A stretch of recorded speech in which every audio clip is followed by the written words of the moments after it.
Hi everybody, Reverend Dell with you once again. I want to thank you all for helping me and encouraging me in these videos.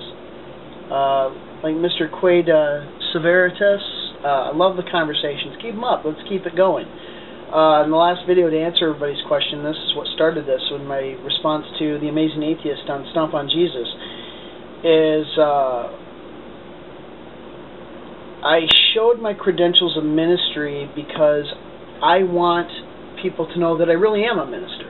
I've been accused so many times on YouTube of not being a minister since I started this channel. But in the end of the day, what I really would like to show to you folks is that I may be an ordained minister, but that really, the point is it doesn't mean anything.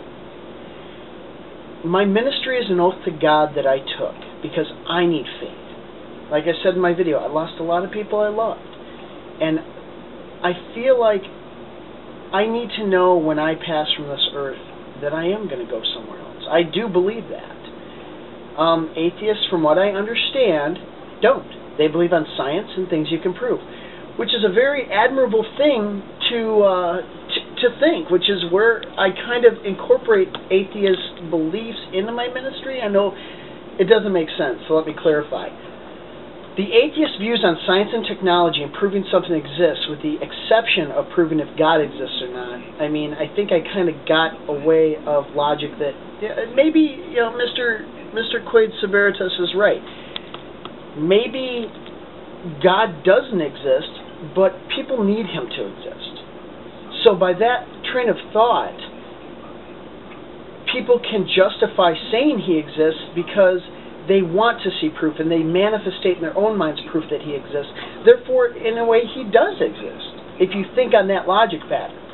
I think that's where, in the grand scope of everything, atheists don't understand that point. I mean, I know they say God doesn't exist. Okay, we get that. And just like we say, no, God does exist, there's where the argument just keeps snowballing and doesn't make any sense in the end. Because that's where the argument is coming in. I say God exists because there's too many things that went right by chance, and I'll admit chance in my life, if you look scientifically, for him not to exist, in my mind. Now, atheists would just say, dude, you had a great streak of luck. Okay, that's fine. But it's kind of like superstition. Religion, when you boil down to it, is superstition. It's faith in something that you can't see. It's kind of like, I guess it's a bad comparison, but faith is like wishing your mom gets you a new Xbox, and she just out of the blue does something nice and by chance buys you a new Xbox. It's a bad comparison, I know, but that's basically it. Easter, I want to share something with you folks. I was at work, and I work at a local restaurant here in Louisiana. It has real good Italian food, and I was out back, and next door to us is a little Chinese place, and this little girl out back was crying. And I said, honey, what's wrong? And she said, well, there's no Easter for us. Easter Bunny didn't come. And that's sad. So I asked her a little more, and it turns out, from what I understood, the parents took them to an Easter party where they just had a bad time, and they didn't buy them anything for Easter. Now, I butted in where I probably shouldn't have, but I did, and I went out when I got off my shift. I went to Walmart, and I got them each Easter baskets, and I brought them back. And I put them out back. I told her to go up front of her store and look for the Easter Bunny, and of course I knew she wasn't going to see him. And I set the baskets down her back door, and I watched out the back door of our restaurant through the peephole, and the look on her face when she seen the baskets, to be honest, made me cry.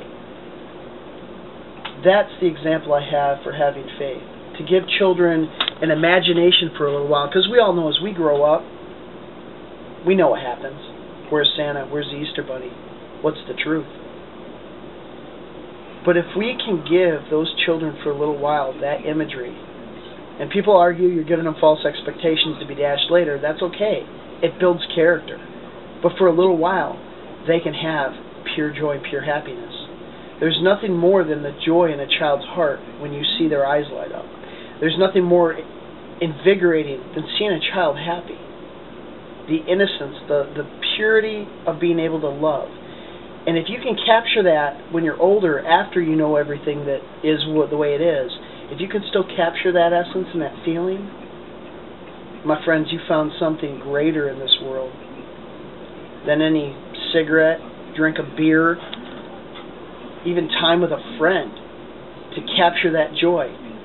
After that, I was on the way home from Walmart, and I had to go to Walmart again to get pineapple for our ham on Easter.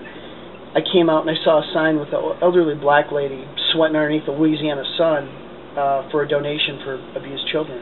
I drove away, but I kept looking back up my rearview mirror at that donation tray. And I actually got on the road, turned around, went back to Walmart, stopped the car, and dramatically got out and gave the lady $5. And I just said, "Ma'am, my name is Dell, and I was an abused child," which I was. I was brutalized by my stepmother when we lived in Las Vegas for a time when I was about 12. I was beaten so bad in the back that with a razor strap belt that my back bled. She was a very vile woman. And that just made me feel good. She never thanked me. You know, she just nodded and I walked away, got in the car and left. But that feeling when I got home, you know, just stayed with me all day, that I had done those things. And I didn't do it for gratitude from anybody else, because hardly anybody else realized I did it. It was just a feeling that I had to do it. So I would say just think, if you're a religious person watching this, think of what religion means to you. Think of what true love is. What is God to you? I mean, I'm not just a Christian, I'm a pagan. My mother was a Gaul. She practiced the Druid ways of the Ireland and Scotland Celts. So, just look at that. I got a call coming in, so this is Reverend Dell with you. Take care. Bless y'all. Bye.